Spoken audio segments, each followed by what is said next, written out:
자, 계속해서 영상 진행하겠습니다. 자, 이번에 알아볼 프로토콜은 텔넷입니다. 텔넷 커뮤니케이션 네트워크 터미널 접속용이라고 지금 설명이 적혀 있는데, 이 부분을 좀 설명을 드릴게요. 우리가 텔넷이라고 하는 것은 원래 이제 교과서 전공서적에는 뭐라고 적혀 있냐면요.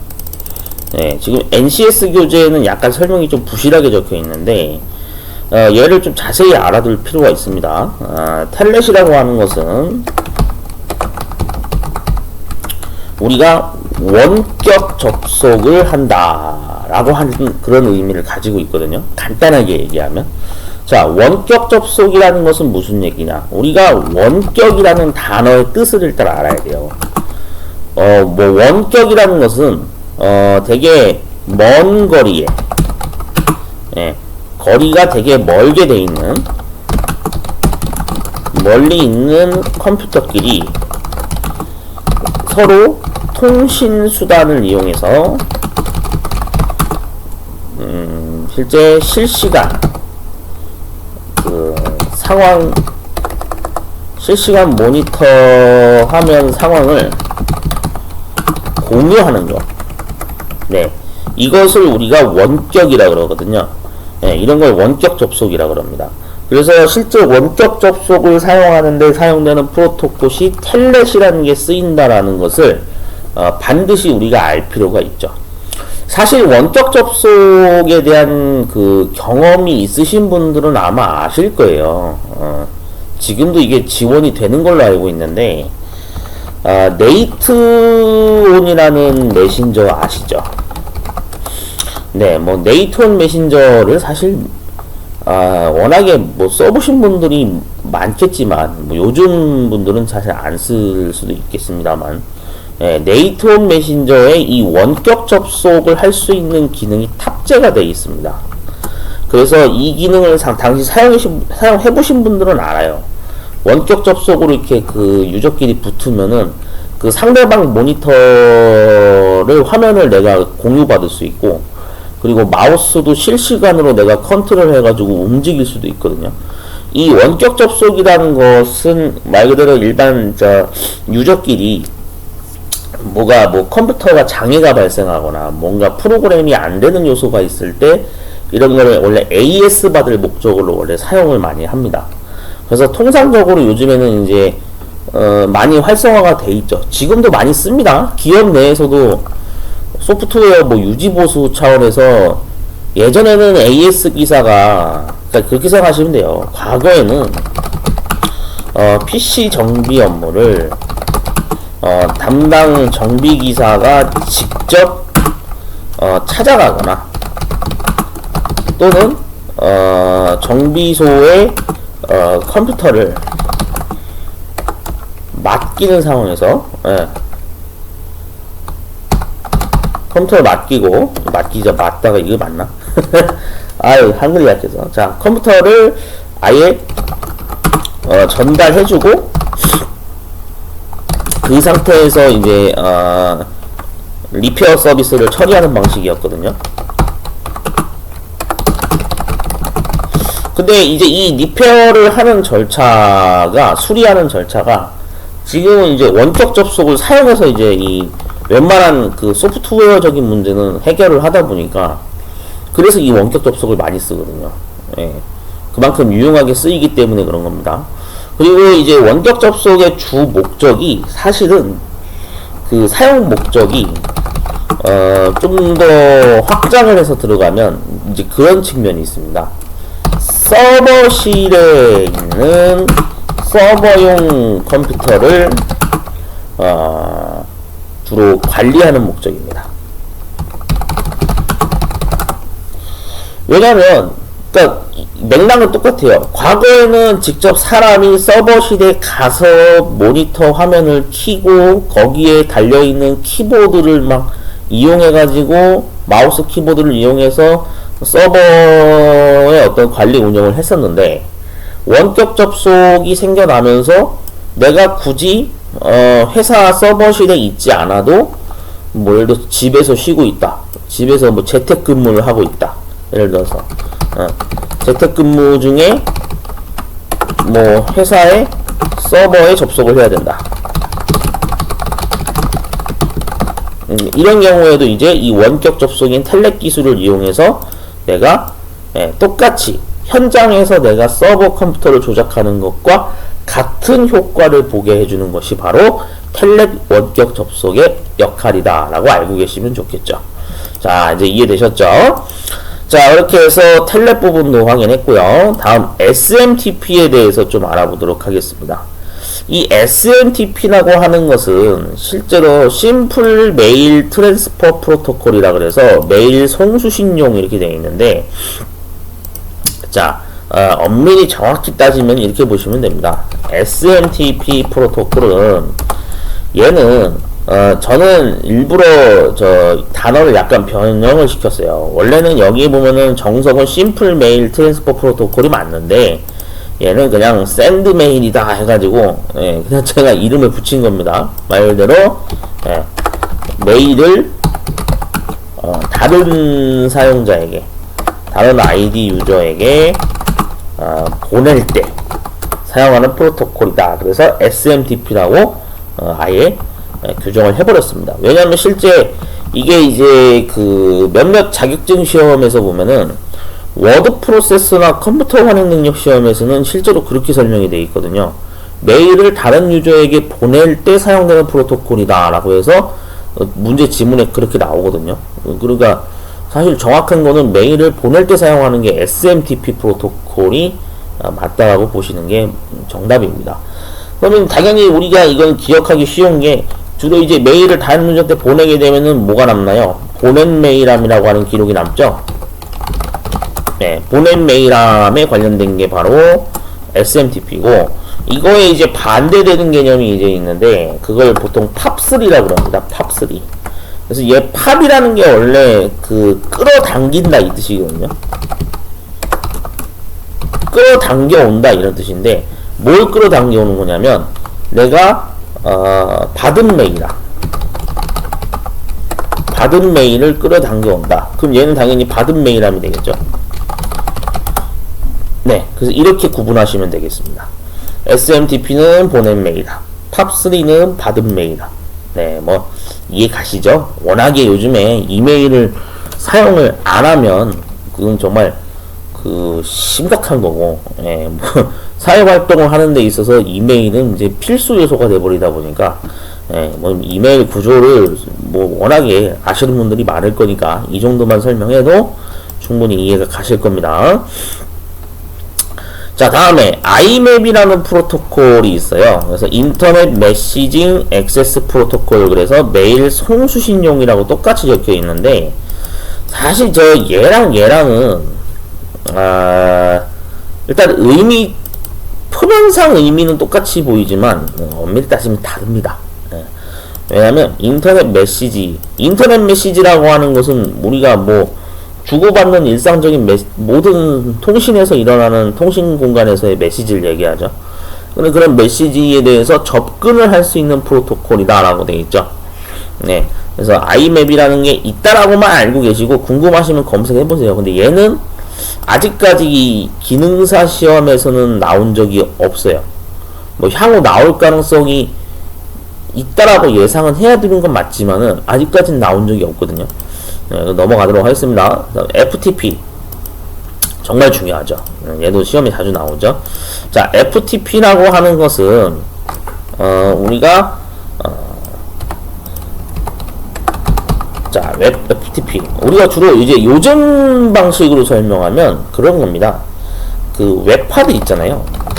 여러분들 웹하드 그러면은 이제 그 웹 공간, 사이버 공간상에 존재하는 하드디스크를 얘기하는데, 주로 요즘에는 이제 이걸 많이 쓰는 게 네이버 마이박스, 이거 많이 쓰죠. 네이버 마이박스, 그 다음에 구글 드라이브. 뭐 사실 제가 어떤 특정 온라인 게임을 요즘에 그 파일 압축을 해가지고 이 구글 드라이브 웹하드에다가 자주 탑재를 하는 일이 많이 발생이 되고 있는데, 하도 게임사에서 패치를 자주 하다 보니까 그래서 뭐 구글 드라이브를 막 그래서 적극적으로 이용하고 있죠. 이 FTP랑 웹하드랑 연관이 깊습니다. 왜냐면은 실제로 내가 파일을 업로드하거나 다운로드할 때, 업로드 그 다음 파일을 다운로드를 한다고 했을 때 이 FTP라는 프로토콜 수단을 사용한다, 이 뜻이거든요. 그러다 보니까 실제로 웹하드를 사용할 때 파일을 올려야 될 경우가 생길 수도 있고, 반대로 내려받기, 다운로드를 해야 되는 경우가 생길 수가 있습니다. 그래서 이러한 어떤 웹서버 상에 존재하는 하드 공간에 내가 필요한 자료를 보관할 수 있는 역할을 하는데 도와주는 프로토콜이 바로 FTP 프로토콜이 되는 거죠. 좀 과거의 역사로 좀 더 추억으로 되돌아가서 보면, 사실 이제 이거를 이제 예전에 자주 사용하던 프로그램이 RFTP라고 하는 것을 주로 사용하기도 했고요. 아니면은 윈도우즈 기반의 탐색기로 FTP를 사용하던 경험이 굉장히 많습니다. 좀 화면을 좀 보여드릴까요? 사실 이거는 알아요. 아는 사람들은 다 알거든요. RFTP를 모르는 사람은, 요즘 분들은 모르는데, 그 예전에부터 컴퓨터를 사용해 오시고 오래 사용해 오신 분들은 알아요. 8, 90년대생 분들은 잘 압니다. RFTP가 명칭이 바뀌었죠. R드라이브라는 명칭으로 이제 바뀌어서 서비스가 됐었는데, 스크린샷을, 이미지를 보시면 좀 이해가 잘 될 겁니다. 몇 가지 좀 보여드릴게요. 자, 이게 바로 우리가 얘기하는 RFTP의 샘플 화면입니다. 여기 보면은 뭐 RFTP 뭐 버전 나와 있고, 사이트 맵, 접속하기, 뭐 접속 끊기, 업로드 다운로드 이렇게 있죠. 서버 접근할 수 있고, 뭐 이런 것들을 다 설정할 수 있어요. 그래서 여기 보면 21번이라고 적혀 있는데, 포트 번호도 일단 혹시 모르니까 같이 알아두세요. FTP는 21번 포트와 보통 20번 포트를 사용하는데, 제일 표준 포트는 원래 21번입니다. 자, 그렇게 해서 이런 기반의 프로그램을 사용했었죠. 추억이죠. 자, 좀 더 볼까요? 그럼 FTP, 윈도우 XP에서는 어떻게 사용했는지 한번 볼까요? 자, 당시에 FTP를 접속하겠다라고 하면은 탐색기 기반으로 접속을 했을 적이 있거든요. 그게 지금 원래는 윈도우 7이나 그 10도 지원을 하는데, 야, 이 오랜만에 본다. 이거 보이시나요? 이런 게 말 그대로 탐색기 기반 그 FTP 화면, 이건 웹브라우저로 사실 정확히 본 거고, 탐색기 기반의 FTP가 있어요. 위로 검색해서 보자.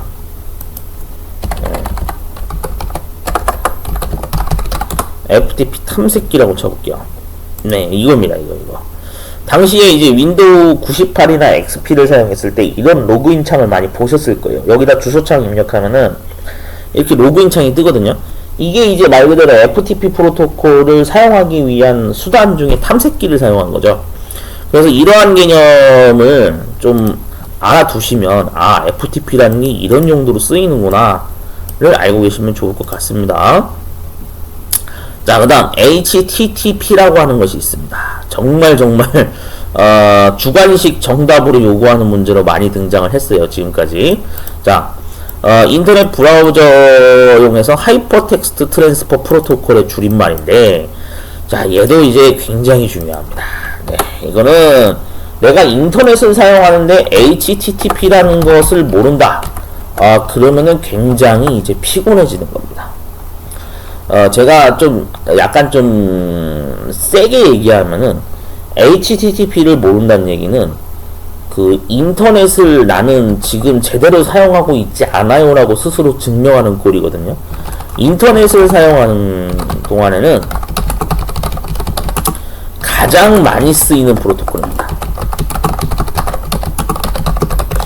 자, 왜 그런지 지금부터 이유를 설명드릴게요. 우리가 원래 보통 주소창에 지금 22년도 현재는 보통 도메인의 주소를 입력할 때 이런 식으로 입력을 하죠. 네이버.com 맞죠? 지금은 그냥 이렇게 입력하죠. 예, 이게 지금 약식으로 많이 간소화된 겁니다. 원래 이 간소화되어 있는 주소가 입력이 지원이 되기 때문에 지금은 이렇게 입력하니까 들어가지는 거지, 초창기 때는 이렇게 입력하면 입력이 안 됐어요. 원래는 어떻게 써야 됐냐면, 예전에는 이걸 좀 더 이제 상세 부분으로 좀 들어가면 이렇게 됩니다. www.naver.com 이렇게 쳐야 돼요. 그러니까 W3라고 하는 거를 분명히 입력을 했어야 됐고요. 여기에서 이제 이것도 그나마 좀 간소화한 거예요. 예전에 더 초창기 버전으로 더 그 예전 과거 시대로 올라가면 어떻게 됐었냐면, 이제 여기서 이게 붙습니다. http 콜론 찍고 슬래시 얘까지 분명히 넣어야 돼요. 이것까지 넣어야지만 인터넷 접속이 됐었거든요. 그런 시절이 있었어요. 그래가지고 여기다가 www.naver.com 이렇게까지 풀네임으로 정확하게 프로토콜명까지 입력을 해야 접속이 됐었어요. 그러니까 이거 좀 줄이자. 왜? 미국인들 정서상 너무 저기 긴 건 싫어하거든. 그러니까 줄이자 해서 이렇게 줄어든 거예요. 이해되셨죠? 예, 그러니까 이게 실제로 물론 요즘에는 HTTP를 쓰지는 않습니다. 이거의 업그레이드 버전이 보안 강화 기능이 된 HTTPS를 사용하거든요. 예, 실제로 그런지 한번 확인해 드릴게요. 자, 우리가 지금 웹브라우저를 제가 켰죠. 화면 확대해서 보여드릴게요. 지금은 여기에 그냥 서치라는 글자가 앞에 떠 있지만, 주소를 클릭하고 한 번 더 클릭해 보시면 제일 앞에 바로 이 부분이 등장을 합니다. HTTPS가 붙어 있죠. 이게 보안 기능 측면에서 강화가 된 프로토콜이라고 보시면 됩니다. 그래서 HTTPS라고 하는 부분까지 현재 상용화돼서 쓰이고 있는 프로토콜이 바로 이 프로토콜이다 라는 사실을 좀 알고 계셔야 됩니다. 네, 굉장히 중요합니다. 그래서 HTTP의 경우에는 80번 포트를 원래 사용을 했었고요. 그러다 보니까 이제 여기에 원래는 콜론 80 이렇게 붙죠. 네, 알고 계시고, HTTPS의 경우에는 만약에 프로토콜 포트 번호가 좀 궁금하시면 여기다 검색해 보시면 알 수 있습니다. HTTPS 포트 번호라고 이렇게 치면은 그 관련된 내용이 나와요. 네. 그래서 HTTPS는 기본 포트가 443번이고 HTTP는 기본 포트가 80번으로 지정이 되어 있다라는 사실을 좀 알고 계셔야 됩니다. 왜냐하면 이게 시험 문제 실제 지문 내용으로 등장을 하거든요. 네, 그래서 이런 식으로 프로토콜이 의미를 가진다라는 거를 좀 잘 파악을 해두시는 게 좋습니다. 이 표는 좀 자주 눈에 익혀두시는 게 좋아요.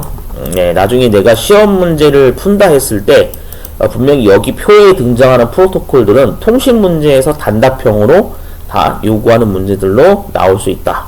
네. 자, 다음 순서 보겠습니다. 인캡슐레이션과 디캡슐레이션이라고 타이틀이 정해져 있어요. 자, 네트워크는 다수의 기기가 연결되어서 통신하기 때문에 하나의 기기가 네트워크를 단독으로 점유하지 않고 다수의 기계 장치가 공유해서 동시에 사용할 수 있어야 한다.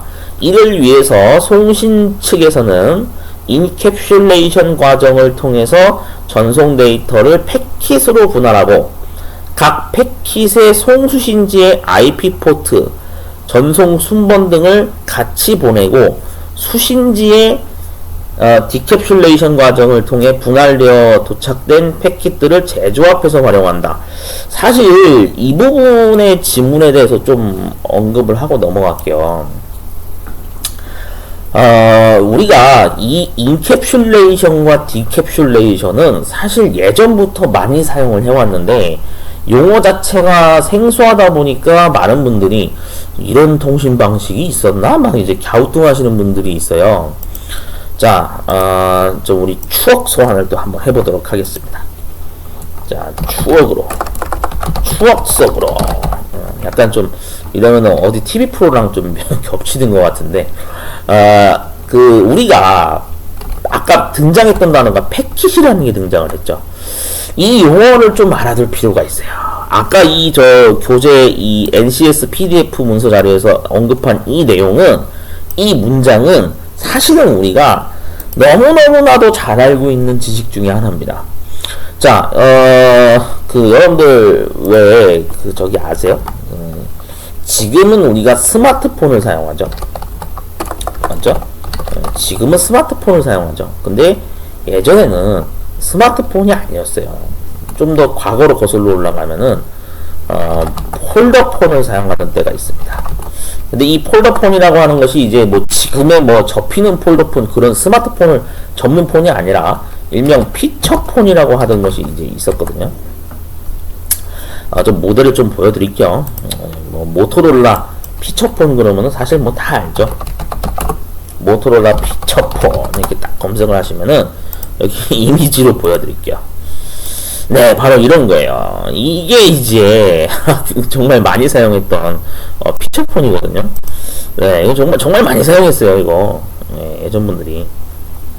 네, 이런 식으로 해가지고 이런 폰을 우리가 예전에 많이 썼었죠. 자, 근데 제가 이거를 왜 갑자기 보여드리는 거냐면, 이게 우스갯소리로 보여드리는 게 아니라 진짜로 이 패킷이라는 용어를 이해하기 위해서는 이 기억을 다시 추억 소환을 우리가 해야 됩니다. 자, 한 가지 보여드릴게요. 이 피처폰을 사용하는 데 있어서 이제 여기 가운데 부분 보이나요? 우리가 버튼을 누르는 정 가운데 동그라미 버튼에 뭐가 있었냐면은 인터넷을 접속할 수 있는 수단인 네이트닷컴이라고 하는 여기에 이 사이트를 접속할 수 있는 버튼이 존재했습니다.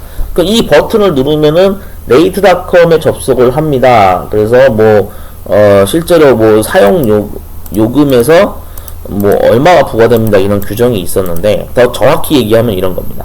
피처폰 사용했을 때 네이트닷컴을 접속하는 주 목적이 상당수 분들이 정보 검색이라기보다는 약간 이제 그런 측면이 강했어요. 그 TV 광고로 이제 CF 같은 게 나옵니다. 모바일 게임 네이트닷컴을 접속하면 뭐 미니게임 천국을 출시한 것을 플레이할 수 있습니다. 미니게임 천국 막 이런 게 나오고, 그 다음에 또 붕어빵 타이쿤, 그 다음에 짜요짜요 타이쿤, 그 다음에 또 이제 뭐가 있나요? 놈투 막 이런 것들이 막 유행을 하던 시기가 있어요.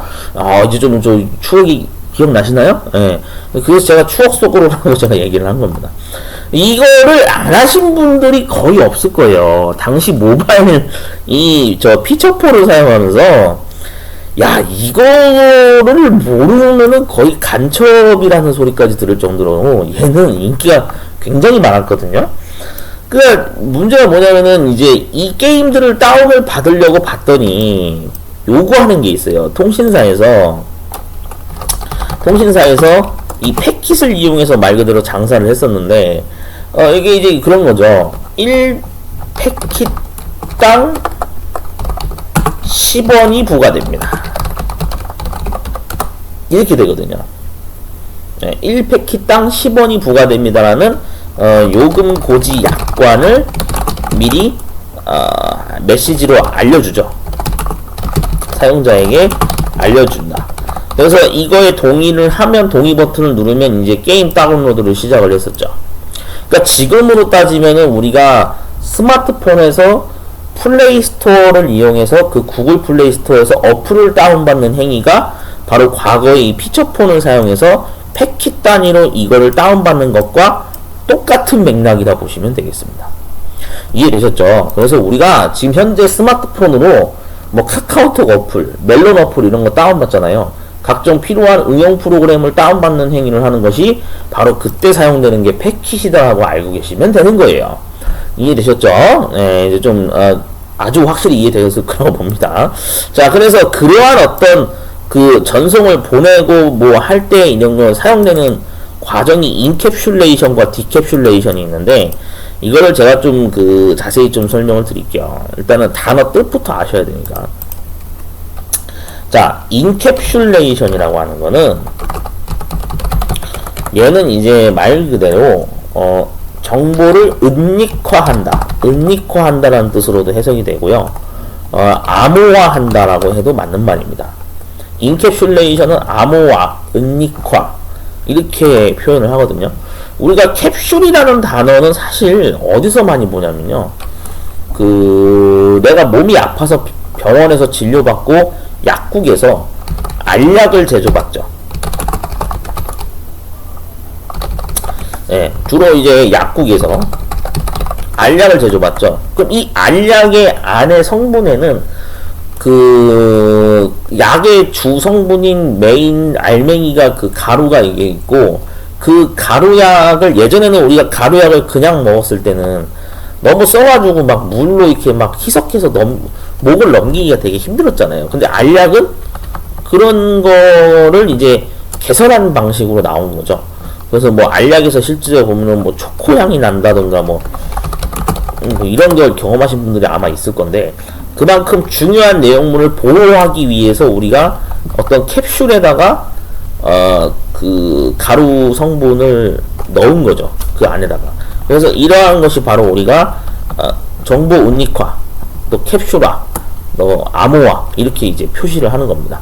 그러면 이 암호화 과정에 실제로 필요한 게 왜 그러냐면, 그러니까 이거랑 똑같아요. 내가 게임을 다운받는데 하나의 큰 덩어리를 그냥 그대로 한 번에 전송받을 수가 없다는 얘기죠. 다운로드를 받건 뭐 이런 걸 한다고 했을 때 이거를 이게 암호화 시켜가지고 좀 더 이 크기를 좀 더 이렇게 분할해서 줄여서 조금씩 다운을 받는 거지, 패킷 단위로 이렇게 나눠서 받는 거거든요. 패킷이라는 것은 하나가 그렇게 크지가 않습니다. 전체 어플리케이션의 만약에 용량이 얘가 만약에 뭐 예를 들어서 30메가짜리다. 이게 30메가바이트짜리면은 얘를 이제 용량을 더 줄여서 분할시켜가지고 패킷에다가 담을 수 있는 만큼 담아서 보내는 거거든요. 그러다 보니까 이제 이런 식으로 해서 내가 분할된 그 데이터를 패킷 단위로 다운받고, 내가 이제 다 전송 받은 상태에서 이제 휴대폰 단말기상에서 다시 재조립 과정을 거치는 거죠. 네, 그렇게 해서 그거를 이제 디캡슐레이션이라고 해서, 얘는 이제 말 그대로 복원화 작업을 하는 겁니다. 복원화 작업. 네, 복호화라고도 보통 많이 얘기합니다. 그래서 다시 원 상태로 되돌리는 거죠.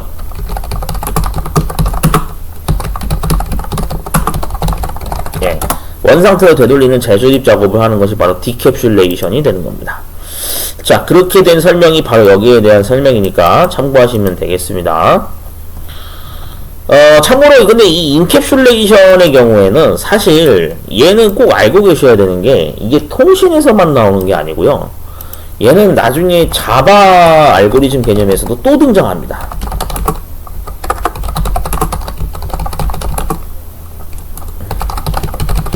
네, 자바 알고리즘 파트에서도 등장하는 핵심 용어이기 때문에 이 인캡슐레이션과 관련해서는 좀 잘 알아두시는 게 좋아요. 네. 객체지향 프로그래밍 과목에서도 이게 언급이 되거든요. 인캡슐레이션이. 네, 그래서 좀 필기를 공부할 때도 나오고 실기를 공부할 때도 나오기 때문에 잘 알아두시는 게 좋겠습니다.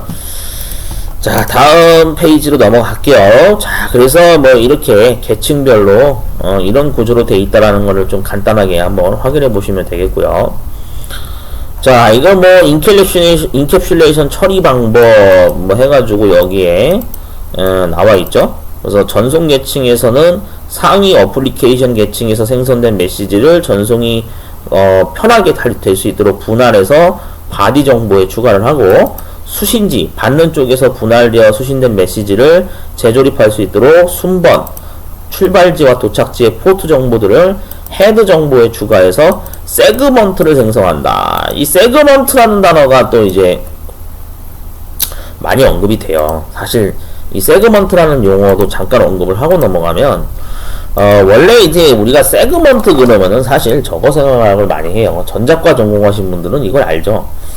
전자 LED, 전자시계에 있는 LED. 그래서 우리가 주로 그 전자시계 잠깐 볼게요. 전자시계 보시면은 그런 거 많이 봤을 거예요. 네, 이거 보이시죠?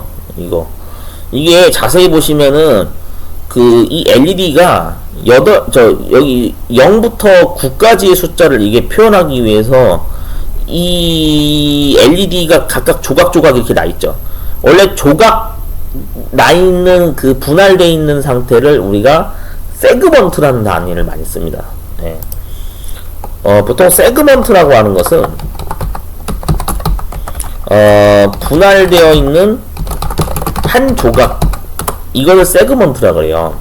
그러면은 당연히 아까 이미지대로 보면 여기에 이 숫자를 표현하기 위해서 1개, 2개, 3개, 4개, 5, 6, 7 7개의 LED가 여기에 들어가는 거거든요. 그래서 이걸 보통 우리가 세븐 세그먼트라고도 많이 얘기를 해요, 사실은. 예, 이게 굉장히 전문 용어인데 실제로 이렇게 얘기를 합니다. 그럼 전자시계는 세븐 세그먼트의 조합으로 이루어진 시계겠네요. 맞는 말이에요. 맞는 말이에요. 예, 세븐 세그먼트가 원래 말 그대로 전자 제품에 들어가는 이 숫자 표시를 하기 위한 LED로 사용되는 수단이거든요. 자, 똑같아요. 그러니까 이 얘기는 무슨 얘기냐면 통신 개념에서도 이렇게 세그먼트로 해서 이게 분할되어 있는 상태로 조각조각 내가지고 데이터를 보낸다, 이 뜻입니다. 핵심은. 이해되셨죠? 네. 그래서 그 개념을 얘기하는 거니까 꼭 알고 계셨으면 좋겠습니다. 자, 네트워크 계층에서는 상위 전송 계층에서 생성한 세그먼트를 바디 정보에 추가하고 출발지와 도착지의 IP 정보 등을 헤더에 추가해서 패킷을 생성한다. 패킷이 또 나오는 거죠, 이제. 이게 아마 괄호 채우기로 진짜로 이게 나올 수도 있어요. 이 문장을 주고, 진짜로 여기에 들어가는 게 뭐냐 해가지고 진짜 이렇게 괄호 채우기도 할 수도 있겠죠. 자, 데이터 링크 계층에서는 상위 네트워크 계층에서 생성한 패킷을 바디 정보에 추가하고 출발지와 도착지의 맥 주소, 물리 주소라고 우리가 얘기하는 거죠. 네, 그래서 이러한 정보 등을 헤더에 추가하고 수신지에서 수신된 데이터가 정상인지 판단할 수 있도록 프레임 검사 순서를 마지막에 추가해서 생성한다. 데이터 링크 계층은 프레임 단위로 운영된다라는 것을 꼭 기억하고 계셔야 된다고 그랬습니다. 네. 자, 그래서 물리 계층에서는 상위 데이터 링크 계층에서 생성한 프레임을 물리적인 전기 신호로 부호화해서 수신지에 전송을 한다. 네, 쭉 한번 가볍게 읽어보시면 되겠고요.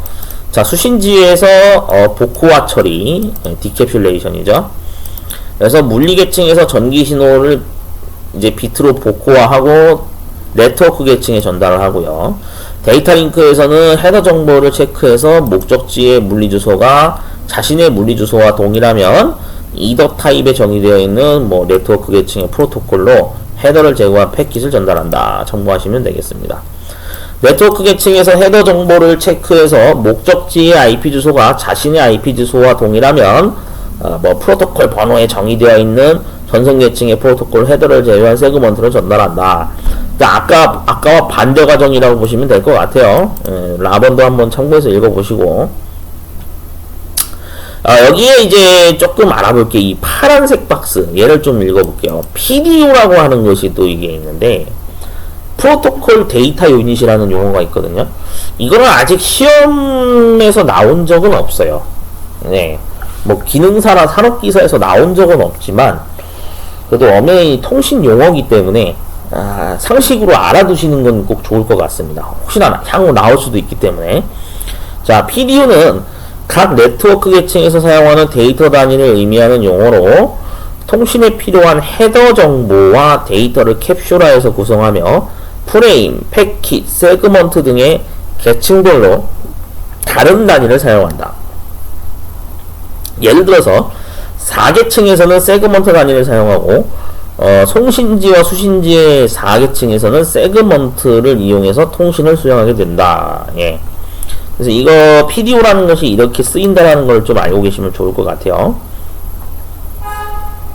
자, 네트워크 계층별 헤더 정보입니다. 송신지와 수신지의 각 계층에서는 독립적으로 통신을 수행하기 위한 PDU의 헤더 정보에 계층별 주요한 제어 정보를 포함한다 라고 되어 있죠.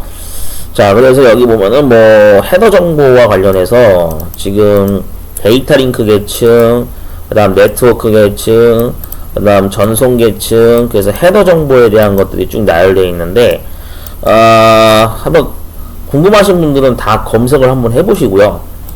사실 여기서는 이거와 관련해서는 시험 중간중간에 언급이 되는 용어들이 몇 개 있기는 있어요. 근데 이게 다 나오는 거는 아니고 단골로 나오는 것들이 몇 개는 있거든요. 그래서 이거를 궁금하신 분들은 꼭 구글링을 해서 검색을 한번 해보시거나 아니면 그냥 가볍게 보고 그냥 넘어가셔도 상관없습니다. 네. 자, 네트워크의 상위 프로토콜 지시자입니다. 자, 그래서 여기 있는 게 또 이게 굉장히 포트 번호, 여기서 봐야 될 건 이 포트 번호입니다. FTP는 21번을 사용하고 또 이제 특이하게 20번도 프로토콜로 포트 번호로 이게 쓴다라는 거. 두 개의 목적이 각각 달라요. 그거는 뭐 검색해 보시면 쉽게 알 수 있고, SSH 이거는 실제로 자주 언급이 됩니다. 이 SSH와 관련해서 한번 검색해서 알아보죠. 네, SSH. 자, SSH 프로토콜은 얘는 Secure Shell이라고 해가지고 실제로 이제 뜻을 보면 이렇게 돼 있어요. Secure Shell의 약어고 PGP와 마찬가지로 공개키 암호화 방식을 사용한다. 자, 공개키 암호화 방식을 이용해서 원격지 시스템에 접근하여 암호화된 메시지를 전송할 수 있는 시스템. 따라서 랜상에서 다른 시스템에 로그인할 때 스니퍼에 의해서 도청당하는 것을 막아주는 역할을 하는 보안 기능 프로토콜이 바로 SSH가 된다라는 것을 꼭 알고 계셔야 되겠죠. 그래서 포트 번호는 22번을 사용한다는 것까지 문제 지문에서 언급이 될 겁니다. 그럼 나는 정답을 SSH 적으면 정답 인정이 되는 거죠. 자, 그 다음 텔넷은 23번을 사용합니다. 원격 접속이라 그랬죠, 이거. 자, 그 다음 UDP도 앞전에 설명드렸죠. 네. 그 다음 뭐 TCP, 뭐 UDP. 그래서 HTTP는 80번 포트를 사용하고, HTTPS의 경우에는 HTTP의 업그레이드 버전인데 443번 포트를 사용한다. 꼭 알고 계셔야 됩니다. 자, 프로토콜 넘버 또 보면은 뭐 ICMP도 있고 IGMP도 있고 뭐 이렇게 있는데, 인터넷 제어 메시지 프로토콜은 지난번에 언급을 했었고요. IGMP는 이제 여기 보면은 인터넷 그룹 매니지먼트 프로토콜이라 그래서 우리 쉽게 생각하면 그거 생각하시면 돼요. 자, PC방에 있는 컴퓨터들이 하나의 그룹으로 형성되어 있다. 그런 그룹 처리를 하는 프로토콜이 IGMP입니다. 아시겠죠? 네, 그렇게 알고 계시면 돼요. 자, 다음 TCP, UDP 다 돼 있고요. 자, 데이터 링크. 자, 여기 보면은 이더 타입 해가지고 뭐 IPv4, IPv6, RARP 이렇게 돼 있는데, 자, 이게 이제 뭐 얘는 뭐 지난번에 언급을 했었고, IPv4, IPv6를 이 두 개를 반드시 구분하실 수가 있어야 됩니다. 지금 벌써 프로토콜이 두 번이나 언급이 됐죠. IPv4, IPv6. 자, 얘를 좀 들어갈게요. 오늘은 좀 이거를 이번 영상에선 자세히 좀 설명을 드리도록 하겠습니다. 자, 어댑터 설정에 들어가면 로컬 영역 네트워크 속성에 여기에 이제 IPv4가 있고 IPv6가 있거든요. 이게 조금 뭐 워낙에 내용이 광범위하지만은 핵심적인 내용 몇 가지는 꼭 알고 계셔야 돼요. 내가 기능사 시험을 보거나 산업기사 시험을 본다 그랬을 때 통신 파트에서는 이게 분명히 지문에 언급이 되는 부분이 있거든요. 단골 멘트로. 그 부분은 꼭 알고 계셔야 되는데, 자, 우선은 한번 볼게요. 자, 먼저 IPv4에 대해서 한번 살펴보도록 하겠습니다. IPv4는 그 앞전 영상에도 제가 언급을 했었는데 A 클래스부터 해서 B 클래스, C 클래스, D 클래스, 그 다음 E 클래스 이렇게 나눠져 있다라는 걸 제가 설명을 드렸죠. 네, 그래서 이게 이제 탄생 배경만 일단 좀 설명드리면, IPv4의 경우에는 그 실제로 얘를 사용할 수 있는 그 컴퓨터에 통신할 수 있는 개수가 단말기 개수가 정해져 있습니다. 얘는 32비트 체계라는 걸 꼭 알고 계셔야 돼요. 일단 이걸 반드시 알고 계셔야 됩니다. 32비트 체계라는 걸. 그러면은 32비트라는 얘기는 2의 32승이거든요. 자, 그러면은 거듭 제곱 함수를 이용해서 한번 계산을 해보면 2의 32승이니까 결국에는 얼만큼 쓸 수 있는 거냐면 42억 9천만 개를 사용할 수 있습니다. 43억 조금 안 돼요. 그러면 이 컴퓨터 개수가 되게 많은 개수네, 체감상. 그렇게 생각하실 수 있는데 안타깝게도 현재 지구촌의 전체 인구는 이미 71억 명 이상을 넘어가고 있습니다. 지구촌의 전체 인구, 뭐 우리나라뿐만이 아니라 뭐 외국 국가들까지의 인구를 보면 71억 명이 넘어가고 있죠. 그럼 1인당 만약에 스마트폰이나 컴퓨터까지 해서 평균 한 대 내지 두 대를 쓴다 그랬다 그러면은 뭐 이미 두 배로만 쳐도 142억으로 넘어가 버리죠. 컴퓨터가 필요한 개수가 스마트폰까지 포함하니까. 그럼 이게 인터넷에서 사용할 수 있는 개수가 모자라요. 야, 이게 모자르다. 야, 이제 앞으로는 컴퓨터가 사용되는 개수가 기하급수적으로 늘어나니까 야, 우리 이거 확장된 버전을 만들자 그래서 만든 게 바로 IPv6가 되는 겁니다. 얘가 그래서 등장을 한 거예요. 얘는 128비트입니다. 네, 그러면은 실제 거듭 제곱해보면 알 수 있겠죠. 자, 파워 2에 128승 해가지고, 네, 이 숫자 이거 풀로 한번 표현해볼까요? 지금 이게 지금 너무 숫자가 커서 이렇게 표시가 된 건데 엄청난 개수죠. 야, 엄청납니다. 네. 그러니까 나만 돈다 이거죠. 자, 그렇게 해서 이 IPv4와 IPv6의 어떤 이런 역사적 관계를 좀 알고 계시는 것도 되게 좋은 지식이 되니까요. 지금 되게 간단하게만 언급한 거예요. 원래는 여기 클래스 부분까지 들어가고 뭐 실제 구조가 어떻게 되는지까지 확인을 해야 되는데 뭐 그거는 사실 나중에 또 기출문제 풀이할 때 그때 자세히 언급을 또 할 수가 있으니까요.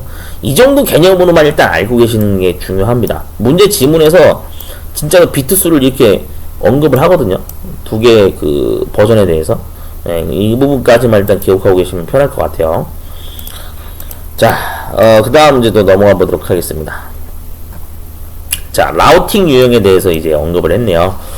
자, 데이터가 송신지에서 수신지까지 이동하는 경로를 형성하는 것을 라우팅이라고 하며 크게 정적 라우팅과 동적 라우팅으로 분류한다. 우리가 라우팅이라고 하는 것은 굉장히 정말 통신에서 단골 문제입니다. 단골 문제. 먼저 볼게요.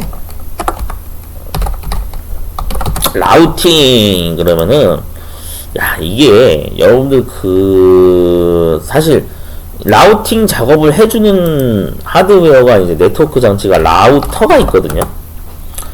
그럼 라우터가 뭔지 또 뜻을 알아야겠죠. 라우터라고 하는 것은 우리가 요즘 어플리케이션 기능으로 따지면은 그거랑 똑같습니다. 여러분들 예를 들어서 기능사 시험을 예약을 했어요. 시험 장소 예약을 했어요.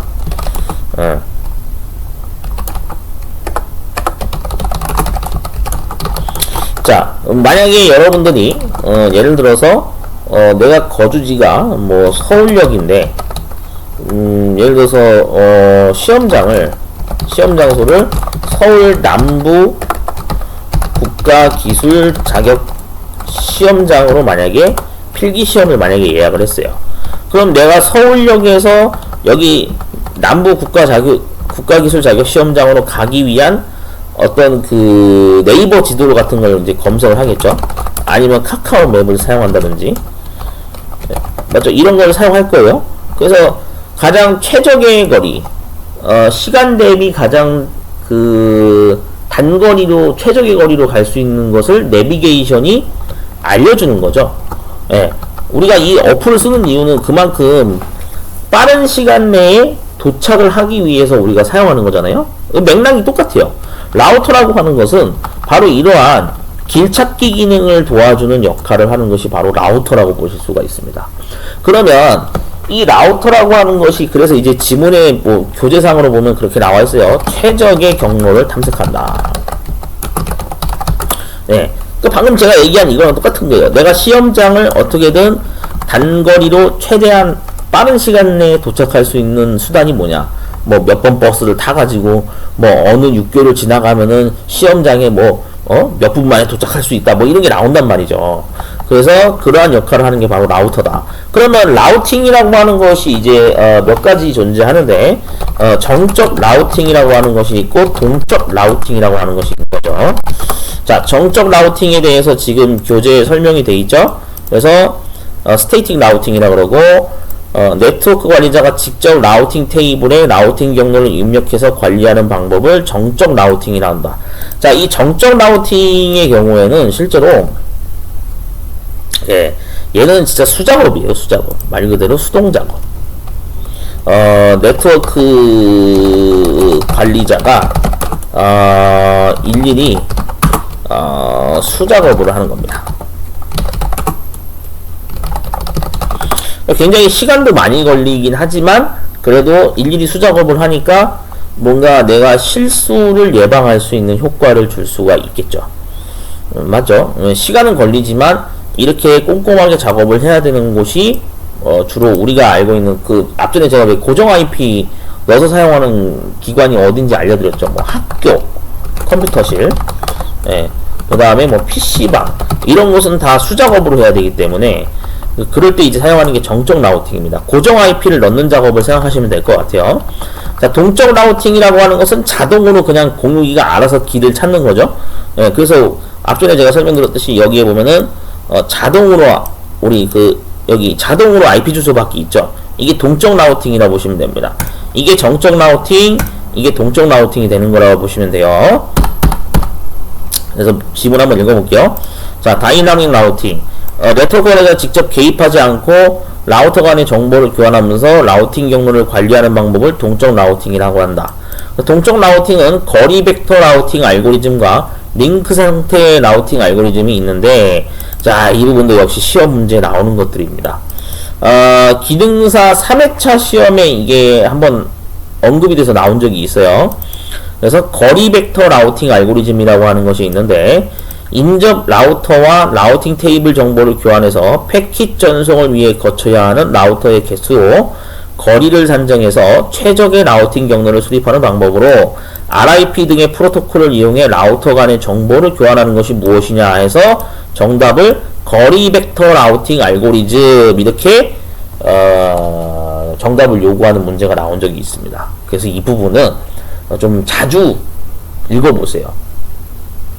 뜻도 알아두시면 좋은데 일단은 시험 문제 나오는 거니까 한 50번 정도는 한번 읽어보세요. 반복해서. 그러면 진짜로 여러분 공부 잘 진짜 효과적으로 하는 방법이 뭔지 아세요? 내가 이 단어가 생각이 날 때까지 지문을 반복해서 계속 읽는 거예요. 계속 읽으면은 나중에는 어떻게 되는지 아세요? 지겹도록 읽으면 그게 그냥 머릿속에서 자동으로 튀어나옵니다. 아예 박혀버려가지고. 그런 것도 하나의 공부 방법이거든요. 그러니까 이거는 시험 문제 나온 적이 있기 때문에 앞으로도 계속 언급이 될 거예요. 그러니까 좀 많이 눈에 자주 익혀두시는 습관을 들이시는 게 좋습니다. 자, RIP 얘도 중요합니다. 라우팅 인포메이션 프로토콜. 자, 설명 읽어볼게요. 라우팅 테이블에 동일 네트워크에 포함된 각 라우터에 도달하기 위해서 거쳐야 하는 라우터들의 최대수와 이거 홉 카운트라고도 보통 얘기하거든요. 각 라우터에 도달하기 위해서 이동해야 하는 다음 라우터 정보를 관리하고 정기적으로 라우팅 테이블 정보를 이제 인접 라우터와 교환해서 자신의 라우팅 테이블을 갱신하는 방법이다. 그래서 여기에 이제 설명이 좀 약간 덜 돼 있는데 이 부분 좀 설명드릴게요. RIP 프로토콜입니다. RIP 프로토콜은 소규모 네트워크에서 사용합니다. 그러니까 작은 규모인 거죠. 작은 규모에서 이제 네트워크 구성을 할 때 RIP 프로토콜을 사용하는데, 여러분들 제가 앞서 기출문제 풀이할 때 한번 이걸 언급을 한 적이 있어요. 정말 우리나라의 추억 속으로 다시 한번 가보겠습니다. 추억 속으로. 자, 추억 속으로. 이건 좀 제가 그냥 설명을 빗대서 그냥 설명한 거니까 참고하세요. 이 사실 RIP라고 하는 걸 발음을 읽으면 어떻게 되냐면은 이게 립이라 그러거든요. 여러분 립 버전이라는 단어를 모르면은 사실 이건 말이 안 돼요. PC방을 난 좀 다녀봤습니다. 나는 온라인 게임을 좀 많이 해봤습니다 하시는 분들은 이 립 버전이라는 단어가 딱 튀어나오면 바로 이 게임이 생각이 나야 돼요. 스타크래프트 립 버전. 네. 이게 정말 좋은 단어인 것 같습니다. 이거 덕분에 RIP 프로토콜을 설명하기가 정말 쉬워졌어요. 자, 이게 왜 그런지 제가 설명을 드릴게요. 예전 이제 1세대 PC방 분들은 이걸 아실 겁니다. 1세대 PC방에서는 이 스타크래프트를 이게 플레이 하려면 어떻게 했어야 됐냐면은 컴퓨터에다가 CD를 반드시 넣어야 됐어요. CD를 그 리더기에다가 넣고 이제 그 사이클을 돌려야 됩니다.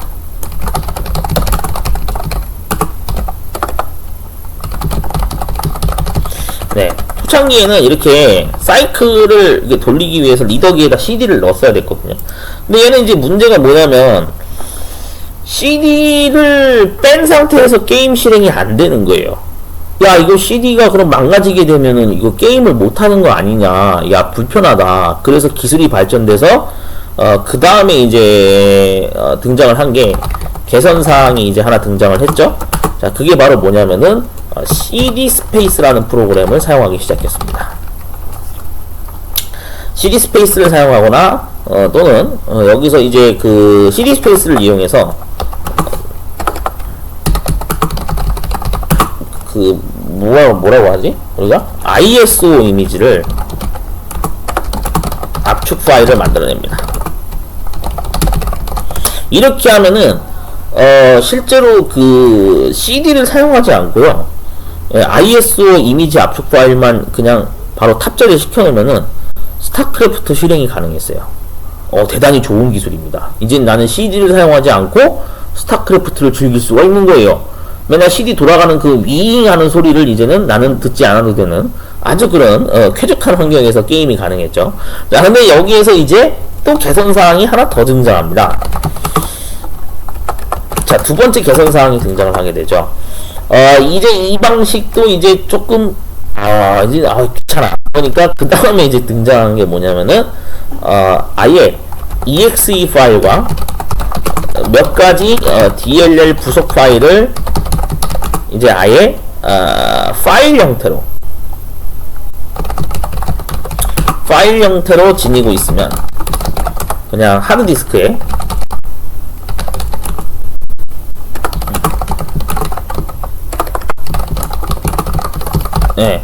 그냥 두루두어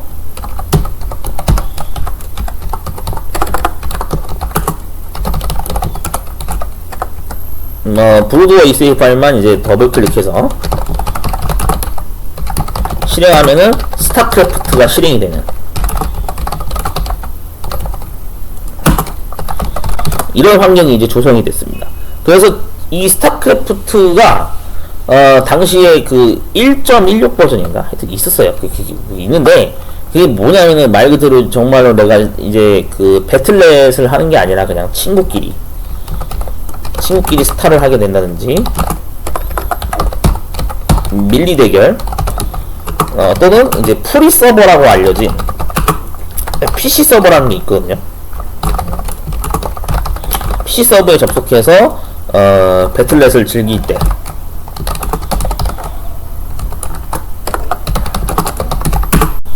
즐기는 구조로 이제 그 당시 유행하던 시절이 있었죠. 그래서 이제 이런 식으로 점점 뭔가 장치가 필요 없어지고 뭔가 실행 환경이 간소화되면서 점점 작은 규모로 변해가는 거. 그래서 이걸 우리가 스타크래프트 립 버전이라고 얘기를 한 거예요. 제가 기출문제 풀이 시간에 이걸 언급을 했던 이유가 바로 왜 그러냐면 맥락이 똑같아서 그래요. 점점 크기가 뭔가 간소화되면서 작아지기 때문에 그만큼 이 RIP라고 하는 프로토콜은 작은 규모의 네트워크에서 사용한다라는 사실을 좀 이걸 빗대어서 좀 알고 계시면 좋다 이겁니다. 립버전 모르는 사람 없어요. 여러분들 80년대 90년대생 분들 심지어 70년대생 분들도 스타크래프트 립버전이라는 말은 다 압니다. 모르는 말 말이 안 되죠. PC방이나 또는 게임을 즐기던 사람들이 이걸 모른다? 그러면 게임을 잘못한 겁니다. 자, 그 정도로 립버전은 되게 유명합니다. 지금도 이 프로그램은 인터넷에서 조금만 검색해 보시면 다운받을 수가 있어요. 알고 계시면 되겠습니다. 자, 그래서 RIP 립버전에 대해서 한번 알아봤습니다. RIP 프로토콜 꼭 알고 계셔야 돼요. 자, 링크 상태 라우팅 알고리즘. 그래서 연결된 모든 라우터로부터 연결 상태 정보를 수신해서 각 라우터까지 최단 경로를 라우팅 테이블로 만드는 방법으로 OSPF 등의 프로토콜을 이용해서 라우터 간 정보를 교환한다. 자, 그래서 OSPF가 또 역시 시험에 자주 등장을 하고 있죠. 자, 볼게요. 오픈 쇼티스트 패스트 퍼스트. 그래서 짧은 거리, 쇼티스트라는 거는 짧다라는 뜻이거든요. 짧은 경로를 먼저 탐색한다. 자, 그럼 라우터의 연결 상태가 변경된 경우 동일 네트워크에 포함된 모든 라우터에 자신의 변경 정보를 전달해주고 수신한 라우터들이 각 라우터에 접근하기 위해 최적의 네트워크 경로를 갱신하는 방법이다. 설명이 이게 끝인가요? 되게 이게 지금 설명이 약간 좀 간단하게 되어 있는데 좀 부연 설명을 하자면 OSPF의 경우에는 얘는 대규모 네트워크에서 사용합니다. 아까 RIP가 소규모 네트워크였죠. OSPF는 대규모 네트워크에서 사용을 해요. 그래서 얘는 OSPF 그러면은 약간 이것도 좀 편법으로 공부하는 방법이 있는데 OS라는 것 자체가 원래 여러분들 왜 그런 단어 있잖아요. 되게 운영체제. 우리 OS를 운영체제라고 그러죠. 그래서 얘는 굉장히 규모가 큰 네트워크. 그러니까 말 그대로 이런 걸 생각하면 돼요. 48포트 허브를 사용하는 이런 규모다라고 알고 계시면 좀 이해하기 쉬워요. 왜 그러냐면 대규모 네트워크에서는 실제로 컴퓨터가 많이 붙잖아요. 그러니까 규모가 크니까 OSPF 그러면은 여기 이렇게 검색하면 돼요. 48포트 공유기 이렇게 치면은 그게 나오거든요. 근데 이 가격도 되게 비싸요 이거. 자, 볼까요? 여기 있죠. 포트 개수가 굉장히 많죠. 여기에 이게 이제 광 케이블 수신기 랜카드를 여기다 꼽을 수도 있거든요. 이게 그러니까 아파트 단지에는 이게 다 들어가 있다고 보시면 돼요. 여러분들 아파트가 40 몇 층짜리 아파트 이런 거 있잖아요. 거기에 1층부터 마지막 끝 꼭대기층까지 각 층별로 이러한 48포트짜리가 다 들어가 있다 보시면 돼. 뭐 한 층마다 예를 들어서 거주하는 세대가 많다 그러면은 48포트는 너무 좀 비효율인가? 그러면은 뭐 하다못해 24포트짜리 24포트짜리도 있거든요. 자, 24포트 공용입니다. 뭐 이런 걸 사용하는지 해가지고 이런 식으로 아파트 단지에 이게 다 들어가 있어요. 여러분들 그거를 아셔야 돼요. 우리가 그래서 통신공사 사업을 하시는 분들이 그 기술자 경력 수첩이나 이런 거 지금 뭐 감리원 수첩 받아가지고 활동하시는 분들이 있죠. 그 통신공사 사업을 하시는 분들이 이걸 모른다 그러면 말이 안 돼요. 여러분들 우리가 지금 집에서 아주 편하게 뭐 어느 집으로 이사를 가건 인터넷을 편하게 쓰게 해주는 그 원동력이 되는 게 뭐냐면 바로 이 공유기 통신공사가 그나마 잘 그 인프라가 구축이 돼 있기 때문에 그러니까 우리가 인터넷을 편하게 이렇게 설치기사 불러가지고 AS 센터 요청해가지고 방문기사 오면은 한 하루 이틀이면 좀 기다리면은 인터넷 설치가 금방 되죠. 그럼 난 이제 인터넷을 난 즐길 수가 있는 거죠. 그래서 이게 아파트 단지 내에는 그런 대규모 건축물에는 이런 것들이 다 들어갑니다. 그래서 이러한 대규모 네트워크를 구축하는 데 사용되는 프로토콜이 뭐다? OSPF가 쓰인다. 이렇게 알고 계시면 되겠습니다. 이해되셨죠? 네, 이거 꼭 상식으로 알고 계셔야 됩니다. 자, 그렇게 해서 OSPF까지 알아봤고요.